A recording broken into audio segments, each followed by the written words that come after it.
More now from CBS foreign correspondent Anna Coren, who's in Beijing. When President Trump lands in Beijing for this year's most consequential summit, he'll face a very different environment to when he last visited in 2017, with Iran at the top of the list.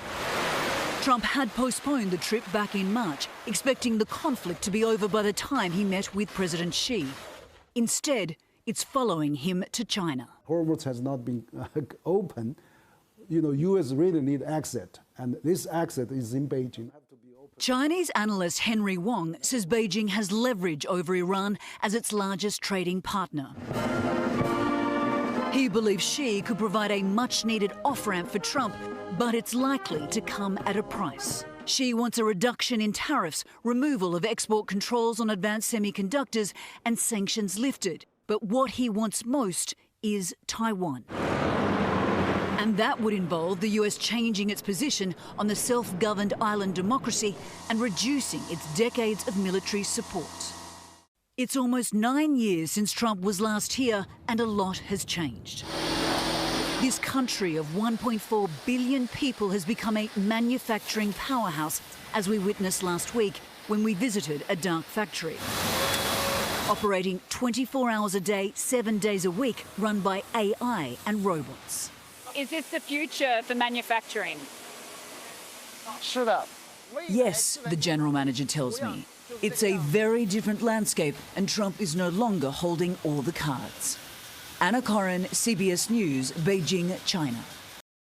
We have a team of correspondents on this story tonight with me in the region, including Weijia Zhang and Anna Coren in Beijing. And we're going to begin with Weijia, our senior White House correspondent who is traveling with the president tonight. Weijia, good evening. Good evening, Tony. These two world leaders will see each other face to face for the first time on this trip during an elaborate welcome ceremony for President Trump in just a few hours. This two-day visit is meant to signal stability to the rest of the world, showing that competition between the U.S. and China is not escalating into confrontation.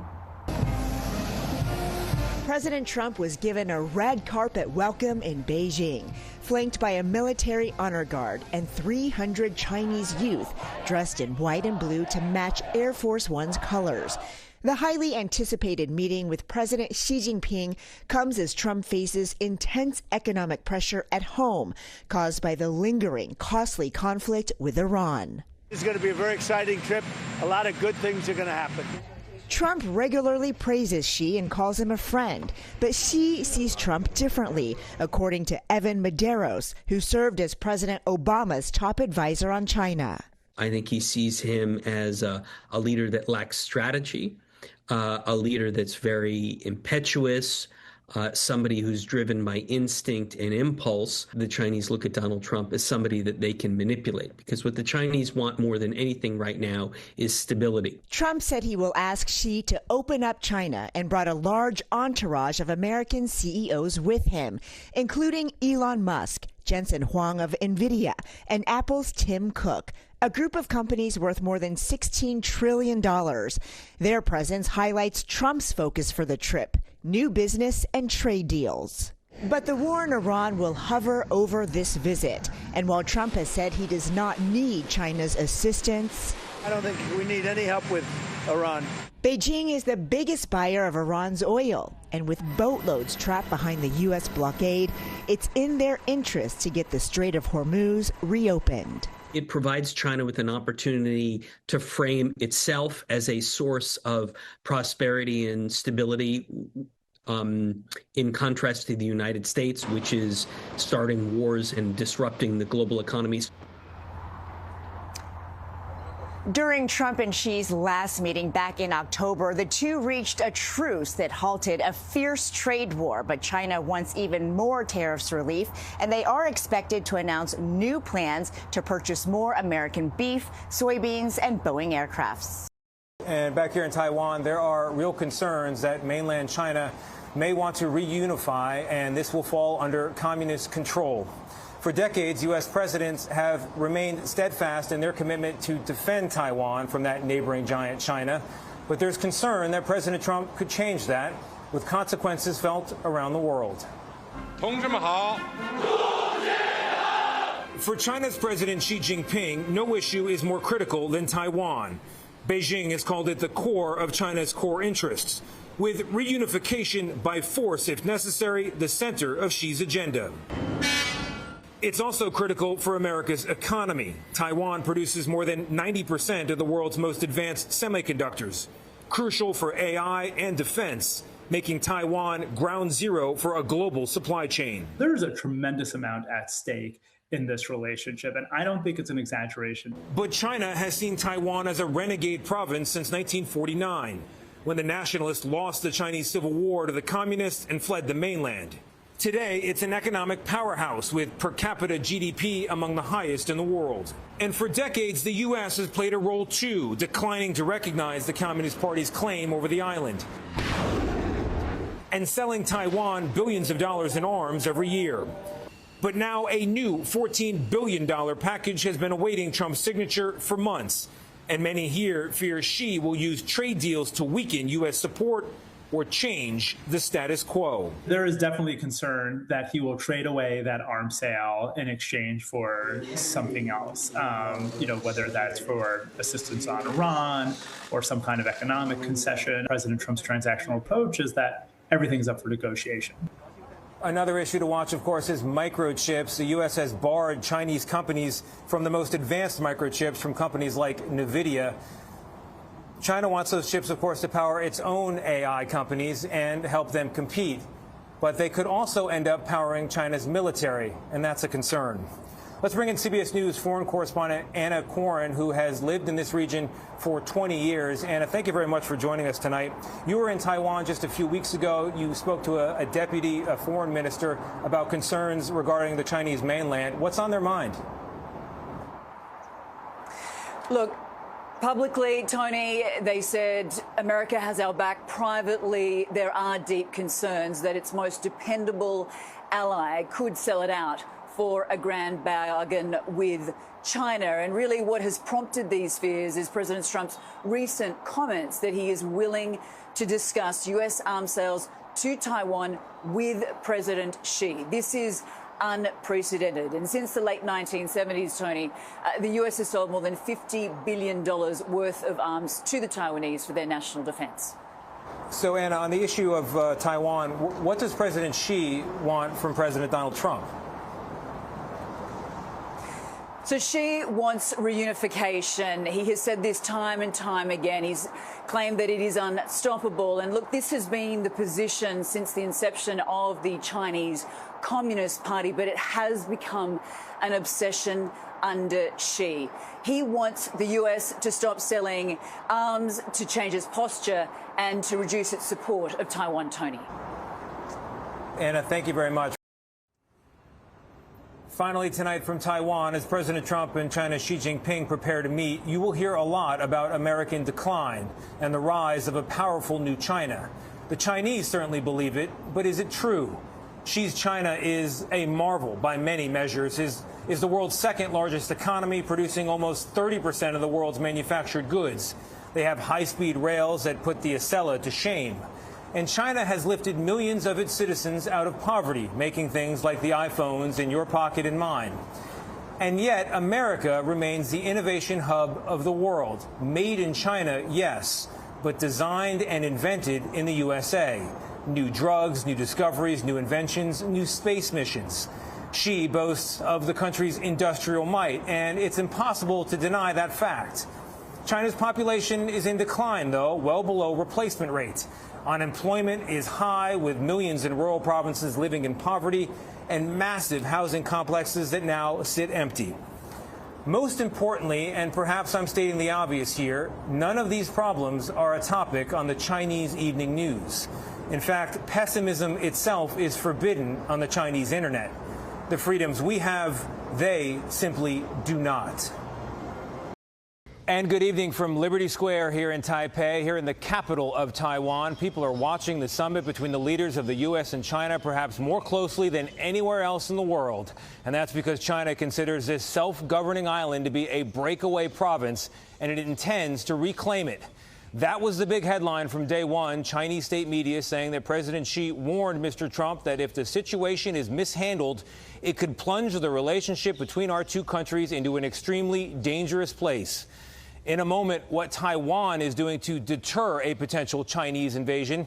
But we're going to begin with senior White House correspondent Weijia Zhang in Beijing with day 2 of the summit expected to begin very soon there. Weijia, good evening.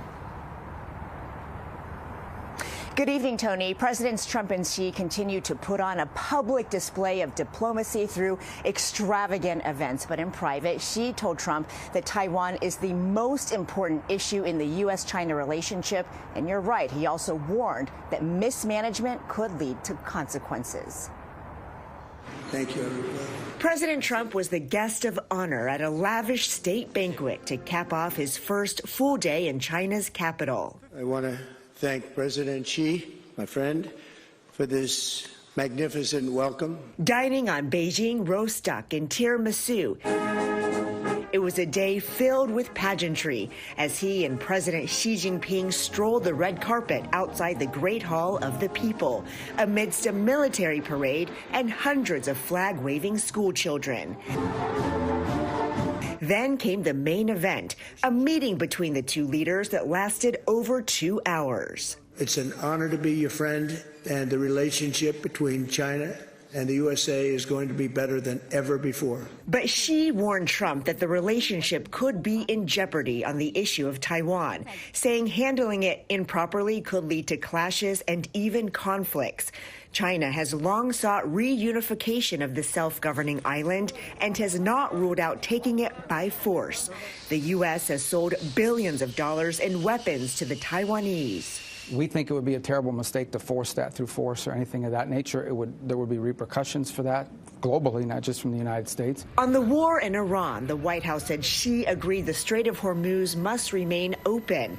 China buys up to 90% of Iran's total oil exports.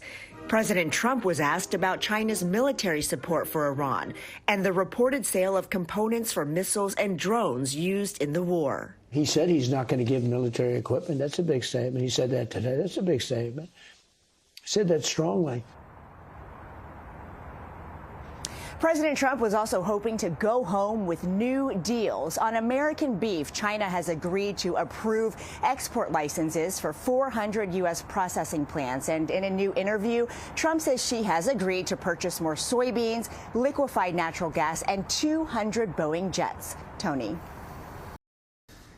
We're back live from Liberty Square, where the message we heard on the streets today was not against the people of China, but against their government and against communism.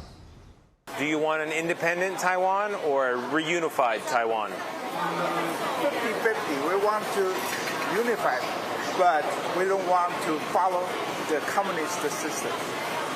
You want to be part of China, but not part of communism? Yes, that's right. Which is why the rivalry on display this week between China and the U.S. may feel familiar.